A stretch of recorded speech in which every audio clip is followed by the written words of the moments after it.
Hello friends, warm welcome to our YouTube channel जहाँ पे हम लोग टैली प्राइम कोर्स बेसिक से लेकर एडवांस तक सीख रहे हैं। आज की वीडियो में हम एडजस्टमेंट एंट्रीज टैली में कैसे करते हैं ये सीखेंगे। सो चलिए आज का वीडियो स्टार्ट करते हैं। प्लीज़ चैनल को सब्सक्राइब कीजिए एंड वीडियो को शेयर कीजिए। तो आपके स्क्रीन के ऊपर आपको depreciation entries, provision entries and prepaid expenses, ये जो तीन हम लोग एडजस्टमेंट एंट्रीज हम लोग सीखने वाले हैं टैली में। तो सबसे पहले डेप्रिसिएशन एंट्रीज देखते हैं क्या होता है। तो डेप्रिसिएशन एंट्रीज यानी कि आपका जो असेट है वो असेट की वैल्यू रिड्यूस हो जाती है या फिर कम हो जाती है, हम लोग इसे कह सकते हैं। उसके रीजंस है बिकॉज ऑफ टेक्नोलॉजी में जो ग्रोथ आ रहा है उसकी वजह से। और सेकेंड थिंग, आपका यूज मतलब जो असेट का आपने यूज किया है उसके वजह से भी आपका असेट का वैल्यू रिड्यूस होता है। तो इसका अगर हम लोग एग्जांपल लेंगे, जैसे कि आप कोई रिटेल शॉप में जाके 10,000 का मोबाइल परचेस करते हो और 10 मिनट्स के बाद जाके वो रिटर्न कर देते हो, तो वो रिटर्न नहीं लेगा। और अगर लेगा तो आपको 10,000 रुपीज़ रिटर्न नहीं करेगा, वो आपको 9,000 8,000 रुपीज़ देगा, पूरा अमाउंट नहीं देगा। उसका रीज़न है क्योंकि ऑलरेडी टेक्नोलॉजी अपडेट हो चुकी है, उससे अपडेटेड मोबाइल मार्केट में आ गया है। तो उससे होता क्या है कि आपका जो है वो असेट ऑटोमेटिकली उसका वैल्यू रिड्यूस हो जाता है। तो ये पहला रीज़न है। और दूसरा रीज़न है उसका कि आपको आप यूज़ कर करके वो असेट का वैल्यू रिड्यूस कर देते हो। सो डेप्रिसिएशन आपके असेट्स के ऊपर लगता है। सो डेप्रिसिएशन इम्पोर्टेंट क्यों है, मतलब डेप्रिसिएशन जो है ये आपके बिजनेस में क्यों होना चाहिए। तो समझिए, मेरे पास कुछ असेट्स है जो कि है 30,000 रुपीज़ की असेट है। अभी ये जो असेट है इसके ऊपर मुझे डेप्रिसिएशन निकालना था 10%। 30,000 का मेरा असेट है, उसके ऊपर मुझे निकालना था 10%, तो 3,000 रुपीज़ मेरा लेस हो गया, यानी कि 27,000 का वो असेट है। लेकिन मैंने उसके ऊपर डेप्रिसिएशन ही नहीं चार्ज किया। तो डेप्रिसिएशन चार्ज नहीं करने के वजह से मेरा जो 3,000 का लॉस था, जो मेरे रिटर्न लॉस अकाउंट में दिखने वाला था, जहाँ पे मेरे प्रॉफिट एंड लॉस अकाउंट में 3,000 का लॉस दिखने वाला था, वो नहीं है। तो उसकी वजह से मुझे अभी क्या हो रहा है कि मेरा जो प्रॉफिट एंड लॉस अकाउंट है वो गलत आ रहा है। ठीक है, तो मेरा अकाउंटिंग गलत हो रहा है। तो डेप्रिसिएशन आप बहुत इंपॉर्टेंट है, उससे आपके असेट की वैल्यू जो एक्चुअल वैल्यू मार्केट में कितनी है वो पता लगती है। और एक्चुअल वैल्यू से आपको एक्यूरेट नेट प्रॉफिट या फिर नेट लॉस पता लगता है। उसके लिए हम लोग डेप्रिसिएशन बिजनेस में करते हैं। डेप्रिसिएशन के लिए हमें यहाँ पे एक एग्जांपल दिया गया है। Rahul purchase iPhone 8 at 75,000 rupees in cash. After 1 year 10% depreciation charge on value. तो ये जो आपको एंट्री दिया गया है इसमें आपको एक आईफोन परचेस करना है जो कि 75,000 रुपीज़ का है, और उसके 1 साल बाद उसके ऊपर 10% डिप्रिसिएशन चार्ज होगा। तो यहाँ पे आपको ये जो एंट्री कहाँ पे पास करना है, कैसे पास करना है, ये हम लोग टैली में कंपनी बनाएंगे और उसमें देखेंगे। तो आपको सोल्यूशन तो नीचे दिया गया है, सोल्यूशन कैसे करना है, लेकिन ये जो एंट्री है ये हम लोग टैली में जाके पास करते हैं। टैली ओपन करने के बाद मैं एक कंपनी बनाऊंगा, और ABC कंपनी करके बनाता हूँ या फिर डेमो कंपनी बना देता हूँ। तो डेमो कंपनी करके मैं कंपनी बनाता हूँ कि मैं यूट्यूब के लिए बना रहा हूँ। महाराष्ट्र इसका स्टेट डाल देता हूँ, इसको एंटर एंटर करके सेव कर देता हूँ, तो मेरा नया कंपनी बन गया। अभी ये कंपनी में मुझे पहले तो असेट परचेस वाला एंट्री करना पड़ेगा जो मुझे यहाँ पे दिया है। Asset purchase 75,000 iPhone. तो आईफोन जो है ये मुझे पेमेंट में कर देता हूँ ये एंट्री। तो आईफोन मुझे क्रिएट करना पड़ेगा ऑन द स्पॉट। क्रिएट करने के लिए Alt+C प्रेस किया मैंने। आईफोन 8 जो भी रहेगा उसका वर्जन फिक्स असेट में डाल दिया, और इसका जो अमाउंट है वो है 75,000। 75,000 क्रेडिट में कैश ले लिया। ये कैश नेगेटिव आएगा क्योंकि कोई बैलेंस नहीं है, नया कंपनी ओपन किया है जस्ट। तो ये डे बुक में आप देख चेक कर सकते हो, 1 अप्रैल को मेरा एंट्री है, राइट। तो 1 अप्रैल को एंट्री, यहाँ पे क्या बोला गया है कि आफ्टर 1 ईयर, मतलब 1 साल बाद 31 मार्च को हम लोग एंट्री ले लेते थे ये। तो 31 मार्च में यहाँ पे कर देता हूँ। तो 31 मार्च मैंने यहाँ पे डेट कर दिया। उसके बाद नेक्स्ट मुझे क्या करना है, डेप्रिसिएशन का एंट्री पास करना है। तो डेप्रिसिएशन का एंट्री मैं कैसे पास करूँगा, यहाँ पे मैं प्रेस करूँगा F7, और F7 में मुझे डेप्रिसिएशन डेबिट साइड में लेना है, जैसे कि मुझे यहाँ पे एंट्री के आंसर में बताया गया। तो डेप्रिसिएशन का अंडर ग्रुप आता है इनडायरेक्ट एक्सपेंस। तो डेप्रिसिएशन में क्रिएट करूंगा, तो डेप्रिसिएशन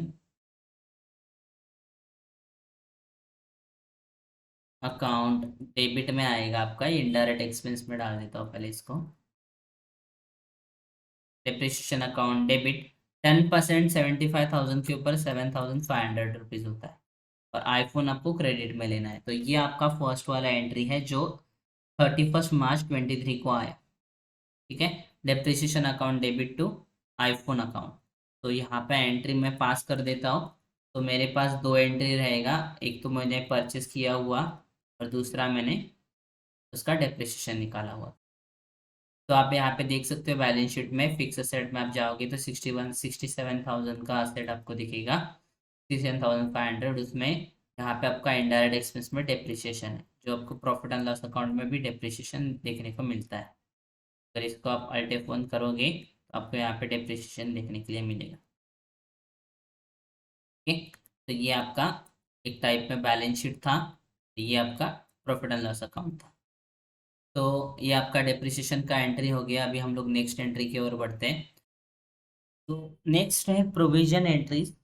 प्रोविजन एंट्रीज क्या होता है? प्रोविजन एंट्रीज का मतलब है कि समझिए आपके बिजनेस में आपको हर टाइम प्रॉफिट नहीं होने वाला है, कभी कभी आपको लॉस भी होगा। तो वो लॉस ईयरली हो सकता है, क्वार्टरली हो सकता है, या फिर मंथली हो सकता है।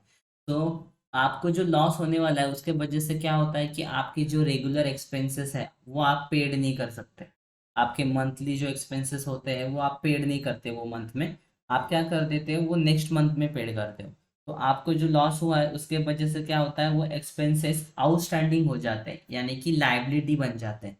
तो आपको जो एक्सपेंसेस को लाइबिलिटी में कन्वर्ट करना है उसे हम लोग कहते हैं प्रोविजन एंट्रीज। प्रोविजन एंट्रीज का सिंपल सा मतलब है कि आपके एक्सपेंसेस आप ऑन टाइम पेड नहीं कर रहे, आप बाद में पेड करोगे, उसे आप लाइबिलिटी में कन्वर्ट कर दोगे।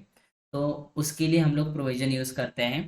तो आपके स्क्रीन के सामने आपको एक एग्जांपल दिया है सैलरी का, जहाँ पे आपका अप्रैल का सैलरी 26,450 आप नेक्स्ट मंथ में पेड करने वाले हो, मई में। ओके, सो यहाँ पे आपको क्या करना है कि एंट्री पास करना है, जैसे कि आपका सैलरी आउटस्टैंडिंग बन जाए, यानी कि लाइबिलिटी बन जाए आपके ऊपर।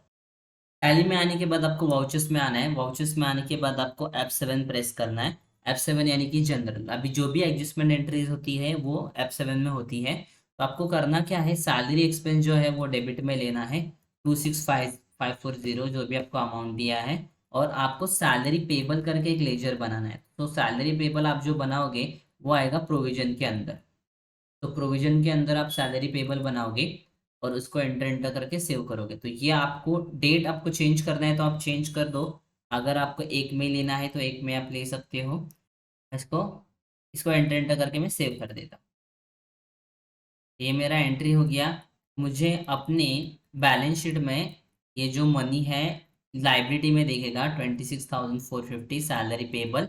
और अगर आप यहाँ पे आओगे प्रॉफिट एंड लॉस अकाउंट में, उसमें भी आपको ये जो सैलरी है ये इनडायरेक्ट एक्सपेंस में दिखेगा। तो आपने सैलरी पेड नहीं किया, आपने सैलरी को आउटस्टैंडिंग बताया, यानी कि उसको लाइबिलिटी में कन्वर्ट कर दिया। तो आप जब भी इसको पेड करने चाहोगे, समझिए आपने मई मंथ में पेड किया इसको, तो मैं मई मंथ का डेट ले लेता हूँ और 1 मई को आपने समझिए इसका सैलरी पेमेंट कर दिया। तो आपको क्या करना पड़ेगा, इसको F5 में लेना है पेमेंट के लिए, और पेमेंट में आपको डेबिट में सैलरी पेबल लेना है, और जो भी अमाउंट है 450 वो लेके यहाँ पे जो भी कैश बैंक से आपको पेड करना है वो पेमेंट कर दोगे। तो आपका पेबल जो है वो ज़ीरो हो जाएगा, सैलरी पेबल ज़ीरो हो जाएगा। प्रिंट एंटर करके सेव कर दीजिए। तो आपका आउटस्टैंडिंग जो भी अमाउंट या फिर लाइबिलिटी करंट लाइबिलिटी था वो ज़ीरो हो जाएगा। और आपका एक्सपेंस में भी देखिए उतना ही एक्सपेंस दिख रहा है, एक्सपेंस बढ़ने वाला नहीं है। आपने क्या किया है, बेसिकली जो भी लाइबिलिटी था वो करंट लाइबिलिटी मिटा दिया। ये जो एंट्री है नेक्स्ट वन प्रोविजन एंट्री, ये भी कंप्लीट कर दिया। नेक्स्ट है प्रीपेड एक्सपेंस। प्रीपेड एक्सपेंस क्या होते हैं? प्रीपेड एक्सपेंस का मतलब है कि ऑलरेडी पेड किए हुए गए एक्सपेंसेस, मतलब ऐसे एक्सपेंसेस जो आपने ऑलरेडी पेड किया हुआ है। तो आपने सिम कार्ड्स देखे रहेंगे, प्रीपेड सिम कार्ड रहता है, पोस्ट पेड रहता है। प्रीपेड का मतलब क्या है कि आपको पहले रिचार्ज करना पड़ता है, उसके बाद आप क्या कर सकते हो, उसका जो भी रहेगा सर्विसेज आप यूज़ कर सकते हो। लेकिन पोस्ट पेड में क्या रहता है, पोस्ट पेड में आपको सर्विसेज पहले यूज़ करना है, उसके बाद आपको पैसा देना है। जैसे कि आपकी डिश का रिचार्ज हो गया, नेट का रिचार्ज हो गया, तो ये सब रिचार्ज आपको प्रीपेड करना पड़ता है, पहले ही पेड करना पड़ता है। तो उसे हम लोग प्रीपेड एक्सपेंसेस कहते हैं। तो बिजनेस में बहुत सारे टाइप्स के प्रीपेड एक्सपेंस हो सकते हैं। आप रेंट प्रीपेड कर सकते हो, या फिर आपको इंश्योरेंस पहले से पेड करके रखना है तो आप इंश्योरेंस प्रीपेड कर सकते हो। ऐसी बहुत सारी चीज़ें आप क्या कर सकते हो, प्रीपेड एक्सपेंस में ले सकते हो। तो यहाँ पे आपको एग्जाम्पल में बताया गया है कि इंश्योरेंस है जिसका आप एडवांस में ही पूरे साल का इंश्योरेंस पेड करोगे 60,000 रुपीज़, जिसका पर मंथ 5,000 रुपीज़ आता है। तो इस प्रकार आप 60,000 रुपीज़ पूरा एडवांस में ही पेड कर दोगे। तो ये आपको प्रीपेड एंट्री मारना है, जो हम लोग टैली में करेंगे एंट्री। मैं टैली में आता हूँ। टैली में आने के बाद मुझे यहाँ पे आना है वाउचर्स में। वाउचर्स में आने के बाद मैं पहले तो प्रीपेड एक्सपेंस का एंट्री करूँगा। तो प्रीपेड एक्सपेंसेस का जो अंडर ग्रुप होता है, प्रीपेड इंश्योरेंस, इंश्योरेंस ये करंट असेट में आता है।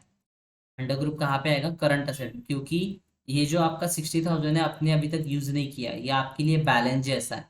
तो हम लोग इसको करंट असेट में लेंगे, और इसका अमाउंट 60,000 है तो 60,000 रुपीज यहाँ पे डाल देंगे। और क्रेडिट में हम लोग लेंगे कैश या बैंक, जो भी आपका रहेगा। तो मैं 60,000 यहाँ पे लेता हूँ और इंटर इंटर करके ये एंट्री पास कर देता हूँ। तो ये एंट्री मेरा आ जाएगा स्टार्टिंग ऑफ द मंथ 1 अप्रैल 22 को। 1 अप्रैल 22 डेट डाल के मैं इसको सेव कर देता हूँ। आप डे बुक में चेक कर सकते हो, मेरे पास प्रीपेड इंश्योरेंस है 60,000 का, और ये मेरे करंट असेट में दिखता है। अगर आप बैलेंस शीट चेक करोगे, अल्ट F1 किया मैंने, तो आपको यहाँ पे करंट असेट में दिखेगा प्रीपेड इंश्योरेंस -60 में दिख रहा है। ठीक है। या फिर आप ट्रायल बैलेंस भी चेक कर सकते हो, जहाँ पे आपको करंट असेट में दिखेगा प्रीपेड इंश्योरेंस 60,000। अभी आप ये हर महीना यूटिलाइज करोगे, हर महीना आप इंश्योरेंस का जो है, जो सर्विस है, वो आपका हर महीने का एक्सपेंसेस है। तो आपको हर महीने में दिखाना ये एक्सपेंस, हर महीने के प्रॉफिट एंड लॉस अकाउंट में दिखेगा, आपकी क्वार्टर्स में दिखेगा ये एक्सपेंस। तो आपको ये जो एक्सपेंस है, ये प्रॉफिट एंड लॉस अकाउंट में दिखाने के लिए इसका एडिशनल एक एंट्री करना पड़ता है, जो हर महीने आपको करना पड़ेगा। जो कि एंट्री है आपको यहाँ पे दिया गया है, insurance expense account debit to prepaid insurance, prepaid insurance, ऐसा करके आपको जो दिख रहा है, ये आपको एंट्री पास करना है हर महीने। मंथली 5,000 का आपको एंट्री पास करना पड़ेगा। तो आप F7 प्रेस करोगे, और यहाँ पे आप लोगे प्रीपेड, यहाँ पे आप लोगे इंश्योरेंस एक्सपेंसेस इनडायरेक्ट एक्सपेंस में, और 5,000 डाल दोगे फॉर द मंथ अप्रैल। तो मैंने अप्रैल मंथ के लिए यहाँ पे 5,000 का जो इंश्योरेंस है वो बुक कर दिया, उसका एक्सपेंसेस बुक कर दिया। ओके, ये मंथ मेरा अप्रैल के लिए था। तो नेक्स्ट मैं ऐसे ही नेक्स्ट मंथ के लिए भी करूँगा। नेक्स्ट मंथ का डेट डाल देता हूँ, और यहाँ पे सेम इंश्योरेंस एक्सपेंस 5,000 क्रेडिट में प्रीपेड इंश्योरेंस। तो जैसे ही आप डिस्प्ले बैलेंस शीट में चेक करोगे, या फिर ट्रायल बैलेंस में चेक करोगे, आपका प्रीपेड इंश्योरेंस का अमाउंट कम होता जाएगा, क्योंकि हर मंथ में आपको एक्सपेंसेस पेड करने हैं, और एक्सपेंस में आपको ऐड होता दिखेगा। आपको यहाँ पे दिखेगा 10,000 ऐड हो गया है, क्योंकि आपने 2 मंथ का यहाँ पे इंश्योरेंस एक्सपेंस यूज कर लिया, और बाकी जो बचा है वो 50,000 है, जो जैसे मंथ आगे बढ़ेगा वैसे कम होता जाएगा। इस प्रकार आपका प्रीपेड इंश्योरेंस का, आपने प्रीपेड इंश्योरेंस का एंट्री पास किया। तो हम लोग ने अभी तक 3 टाइप्स के एडजस्टमेंट देखे हैं, जो इम्पोर्टेंट एडजस्टमेंट है, और वो फाइनेंशियल ईयर एंडिंग में आपको आते हैं।